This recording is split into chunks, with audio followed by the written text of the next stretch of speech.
જી, તો આ એક ફોકસ રહેશે એચડીએફસી સિક્યુરિટીઝના દેવશ વકીલ પણ હવે આપણી સાથે ચર્ચામાં જોડાઈ ગયા છે. દેવશ સર, ગુડ મોર્નિંગ. અને હવે જે રીતે બજેટને નજીક જઈ રહ્યા છે, ઘણી અપેક્ષાઓ, કારણ કે આજે સન્ડે પરંતુ માર્કેટ માટે એક રેગ્યુલર સેશન રહેશે.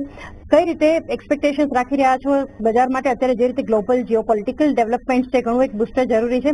વ્યૂ લઈએ બજેટ પાસેથી કઈ રીતની અપેક્ષા છે? Thank you for having me on the show. એટલે 10-15 વર્ષ પહેલા budget was the only occasion where government used to announce major policy changes, tax changes.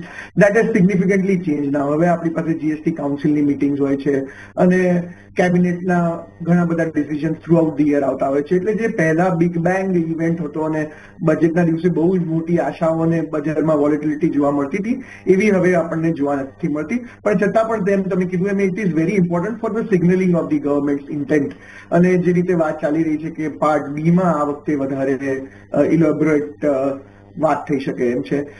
Share બજારને તો આશાઓ છે કે ગવર્મેન્ટની પાસે છે ને આ વખતે બજેટમાં બહુ જ ટ્રિકી છે, કારણ કે ખબર છે આપણને કે ઇકોનોમીમાં એટલું ટેક્સ કલેક્શન છે નહીં, પણ સામેની બાજુ જે રીતે જીઓપોલિટિકલ સિચ્યુએશન છે, જે રીતે ગ્રોથની જરૂરિયાત છે, એ પ્રમાણે આપણે ઘણું ગ્રોથ ઓરિએન્ટેડ બજેટ આપવું પડશે.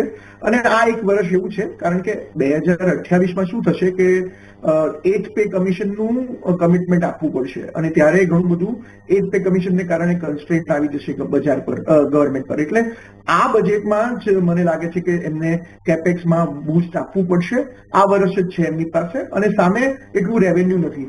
અને જેમ હમણાં કીધું એમ કે આપણે જે 4.4 ફિસ્કલ ડેફિસિટ છે એને 4.2 લાવી છે અને બોરોઈંગને 16 લાખ કરોડથી નીચે લઈ જવું છે. એટલે પૈસા છે નહીં બહુ અને સામે ગ્રોથ માટે સ્કીમ્સ લાવી છે. એટલે એ કઈ રીતે થશે? મને લાગે છે કે ટેક્સ સાઈડ નહીં આપે બધું બહુ વધારે છૂટછાટ, પણ પ્રોસિજરલ રિફોર્મ અને બધા નોન ટેક્સ રેવન્યુ સાઈડ ઘણું બધું લિબરલાઇઝેશન, અસેટ મોનેટાઇઝેશન જોવા મળશે અને એને કારણે બજારને આશાઓ વધશે એવું મને લાગે છે.